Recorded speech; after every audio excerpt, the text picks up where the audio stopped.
আমি একটাও না যাও, একটা গাড়ি যাবো আর ইয়া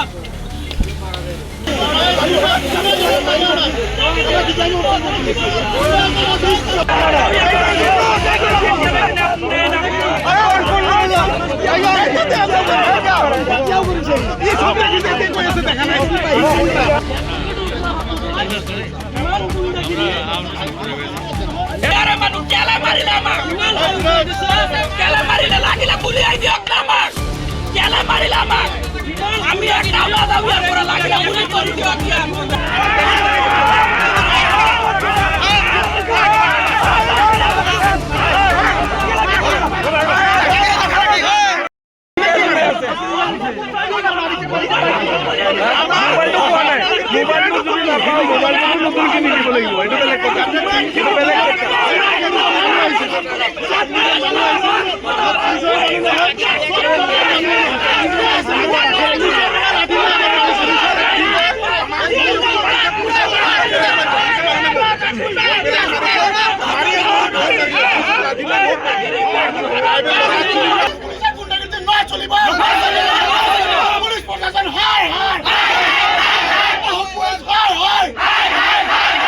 আমার যে বার এসোসিয়েশন আছে বার এসোসিয়েশনের সংখ্যার পৰা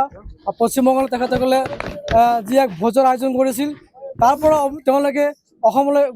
গুচি আহোঁতে শ্ৰীৰামপুৰ বৰ্ডাৰত যেতিয়া পুলিচ প্ৰশাসনে ৰাতিৰ আন্ধাৰত লাঠি জং লৈ বিভিন্ন গাড়ীৰ পৰা বিভিন্ন ধৰণৰ টকা সংগ্ৰহ কৰি গাড়ীবোৰ জাম লগাই দিয়ে। এই জাম লগাৰ পিছত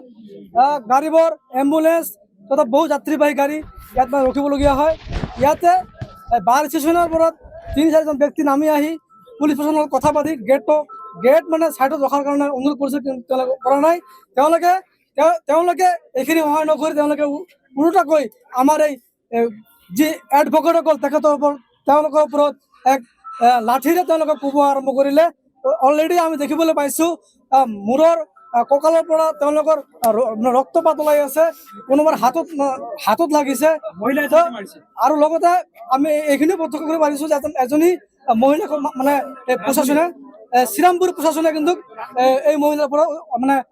টৰ্চাৰ কৰিছে। তো আমি এই দাবী উত্থাপন কৰিছোঁ, যদি আজি এই ৰাতিৰ ভিতৰত যদি সেই পুলিচৰ আইডেন্টিফাই নকৰা হয় বা আমাৰ ওচৰত যদি আনা নহয়, যিমান টাইমলৈকে ইয়াক আনা নহ'ব আমি সিমান টাইমলৈ ইয়াতে আমি ৰাস্তা অৱৰোধ কৰি ইয়াতে আমি